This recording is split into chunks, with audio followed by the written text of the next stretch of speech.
unless we learn to love. The facts are all too clear that what we hold dear will soon disappear unless we learn to love. Flowers will cease to grow, Mother Nature will close her show, peace will be no more unless we learn to love. There will be no starlit nights, no more pleasant sights, like the warm, sweet smile of a happy child, unless we learn to love. You the rich who struggle for acclaim, you the poor who struggle for change, all your struggling will be in vain, unless we learn to love. It is our selfishness and moral lack that we must rise above. Oh people, hate will surely destroy us, unless we learn to love. I'm Danny Queen. I'd like to dedicate this particular poem I just shared with you to all the victims of the terrible, terrible incident last week at the Trade Center in New York, as well as those who have lost their lives at the Pentagon at the bombing there. And I'd simply like to say that it is a crime against humanity, indeed.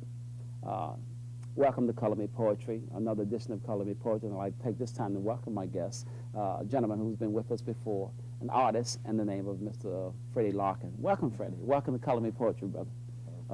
Thanks for coming back and sharing with us. I know you've been busy. You've been doing a lot of things in the arts, and some more great work you come to share with us. Let's talk about, for people who didn't see the last show that we did, how'd you get started in the arts? Well, through school. I think my biggest kick in the pants towards really getting started was when a teacher told me that I'd never get an A in her class. And it seemed to kickstart me towards that goal where I could say to myself proudly that I deserve an A. And whenever I go out and try different things with my art, I have that in the back of my mind, and it seemed to help me quite a bit, you know, aside from the fact that They're telling you what you can't do. Yeah. Yeah. Yeah, and I thank God for the gift, and I didn't start out doing it and thinking that this is something I should just sit aside, you know, just because it's not a real job, as some people used to tell me when I was growing up. But it was the love of it that kept me going. And that's the difference. Yes.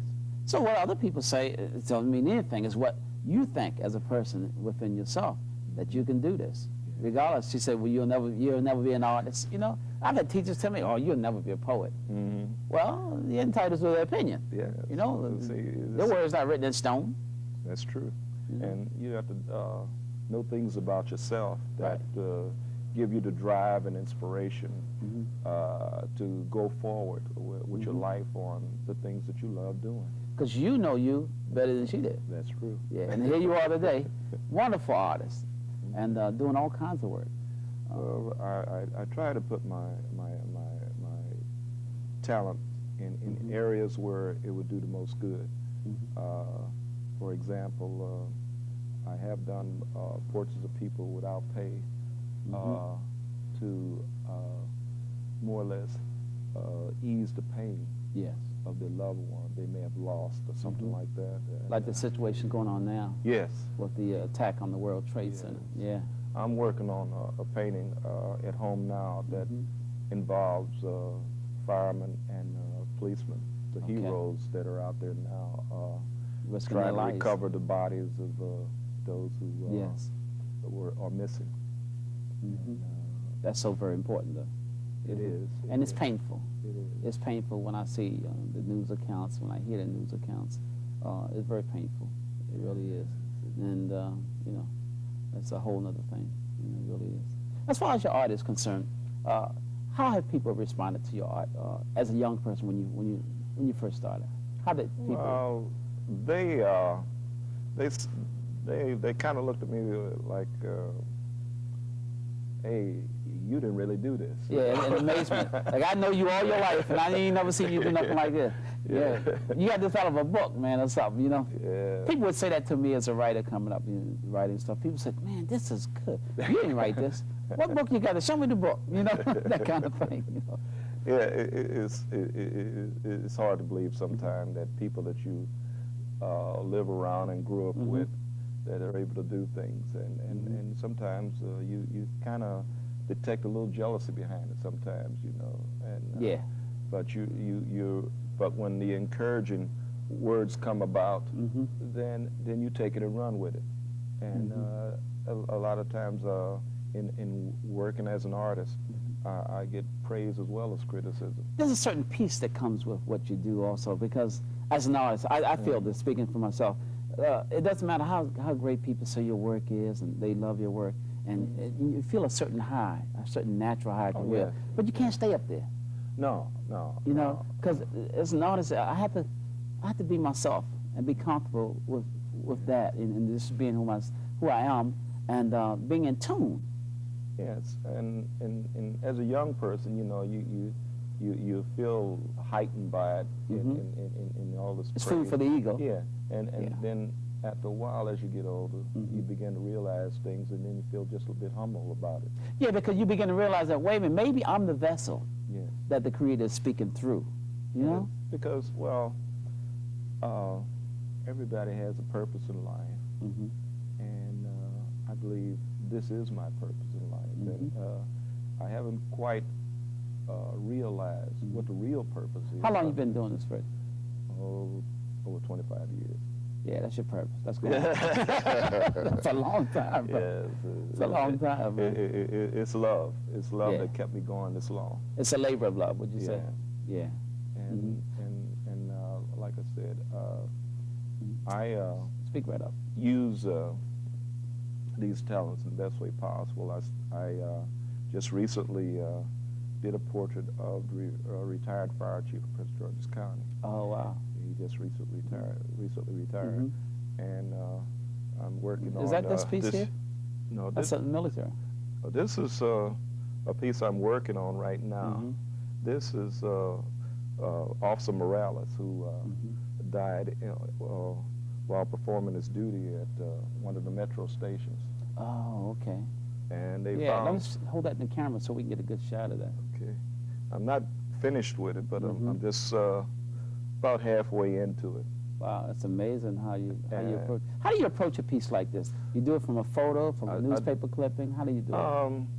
First, I try to research. Let's turn it into the camera. So Okay, I try to research. Yeah, that's wonderful. Okay, Mhm. I try to research something about the individual, Right. and in this case, it was quite easy. I knew he was a police officer, but where was he doing his duty?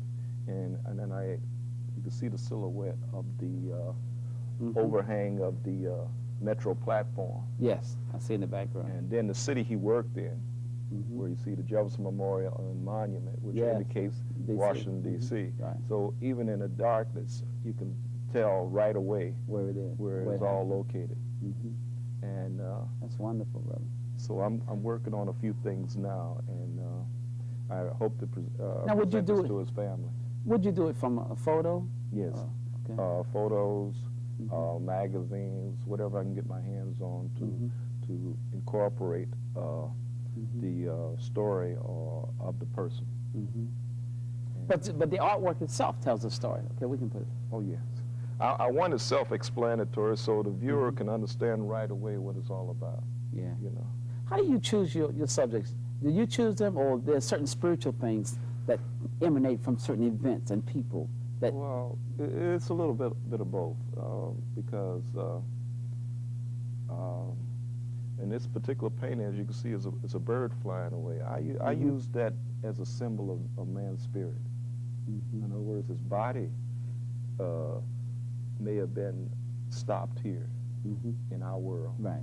but the spirit goes on. Yeah. I think that's so important what you said, because, you know, a few weeks ago when the young sister died, the young artist, Aaliyah, at her funeral, they had released she was 22 years old, they released 22 doves to symbolize her spirit, you know, going to a higher place. Right, because see, birds always resemble a certain amount of freedom, and your spirit is always, in my mind, always free. And you hear stories about people who lost a child or something, Yes. or a husband or something, and they could be maybe standing in a room, and they'll come back with a story that I felt his presence, or he talked to me.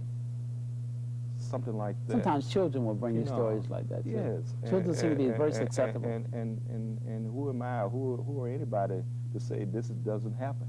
Or to say that they're wrong. Yeah. Yeah. So you got to believe that with so many stories that are similar, yes, there must be a great something amount of to truth it. to it. Yeah. You know? So now here we have another piece, very interesting piece. Well, this is a young lady. Wow.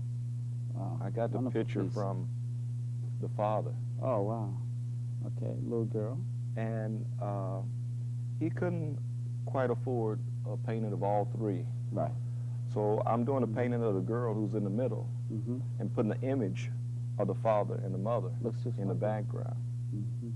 And this is what, and I drew it so they have a clear idea of what it may look like when I'm finished. And they haven't seen it yet. no, well, the father has, but the mother hasn't. Yeah. And I just want to show that family is important, whether it be the image of the person who brought the child into the world or not, you know. But still important. just to let whoever may see it in the home know how important family is. Yeah, and family is indeed very important. Family is the basic unit of all society. Without family, I mean, what is that? That's for sure. And something my granddaughter, she's now taking up the paintbrush now. Maybe she has a stab at being an artist, you know. Yeah, and but she watch your work. Oh yes, yeah. She comes in and stand behind me and watch Really? every little thing I do. Oh wow, And, it's interesting how children pick up everything. You know. But I don't push it on her. I let her. And you shouldn't. No. Yeah. No, she has to Decide. come into the love of it herself. Right, on her own. You know, and then when it looks like she's running into problems, or then she'll come to me and we'll get together on it. And how old is she? She's 10 now. Oh, okay. So how do you work, Freddie? How do you start? What grabs you as an artist when you start? It's the inspirations. It's an obsession with certain I things. can't look at a picture without knowing something about the person I'm painting. And I usually sit down and talk to my client about the individual I'm about to paint, just to get an idea of the background or feeling of the person. Right. And it may be just a color that in the background that might relate to this person.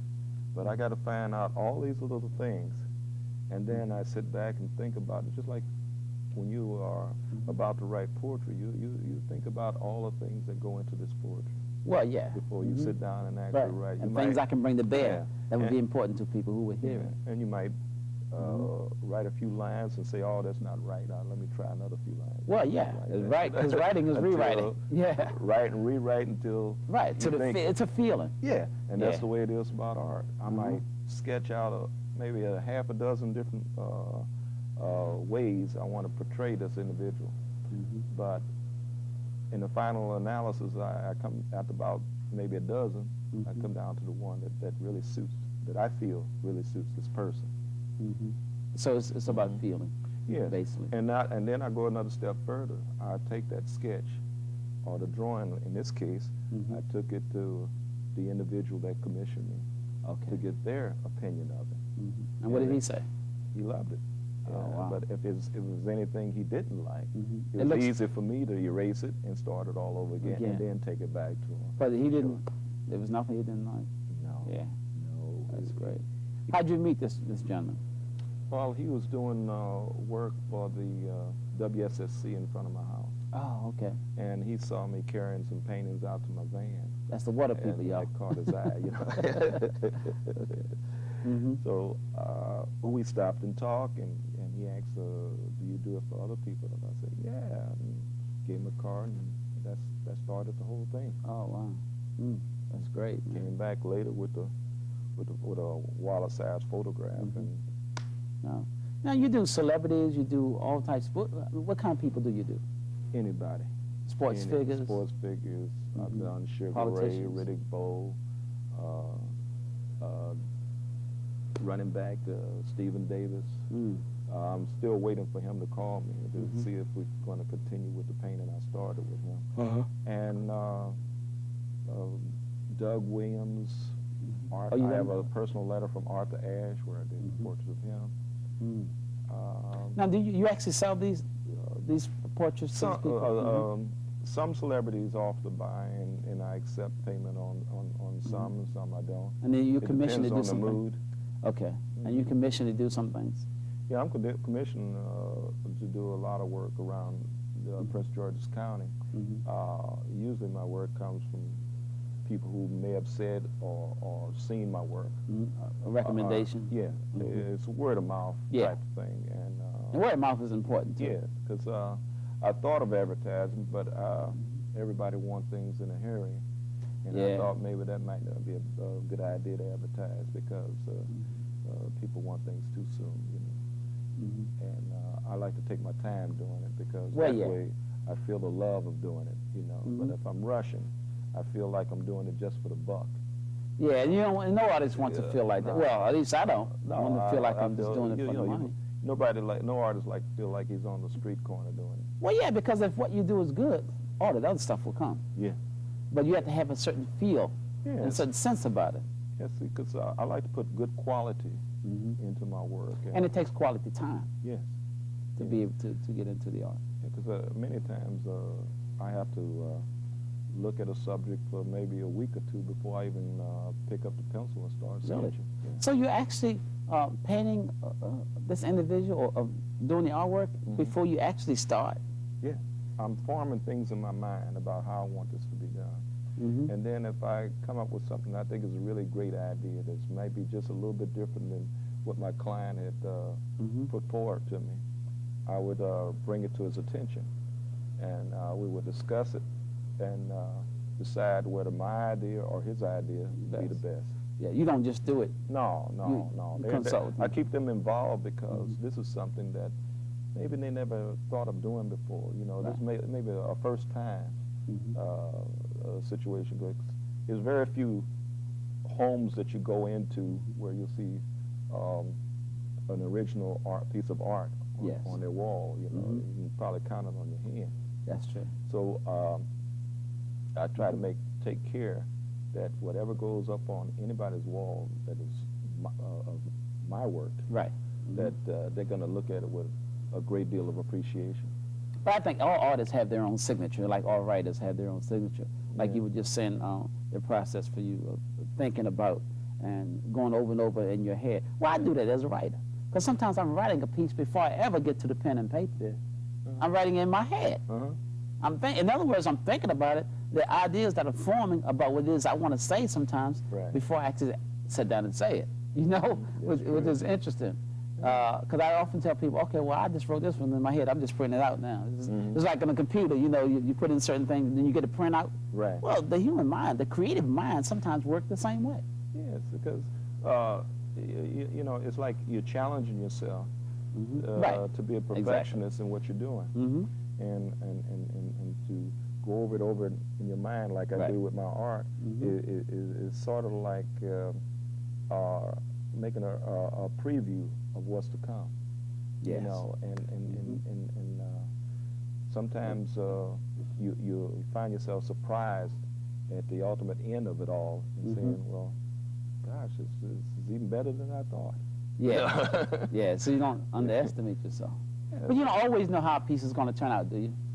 No, because with me, no matter how great somebody might think my work is, I'm always looking for a way to make it that much better. So you're really being an artist is being your own best critic in a sense. Most artists are their own their own worst critic. Yeah. Because, like I say, you're trying to be that perfectionist in what you're doing, you know. But it's your work, you know.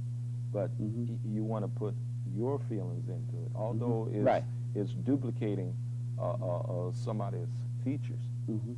But you add a little extra, a part of you into that work. So it's also being objective too, though. Yeah. It's almost like you're really never satisfied. Mm-hmm. You know. But that's good though. That's a good thing to be. It being your keeps worst the critic. drive going. Yeah. You know, it The spark. keeps the adrenaline going, as they might say.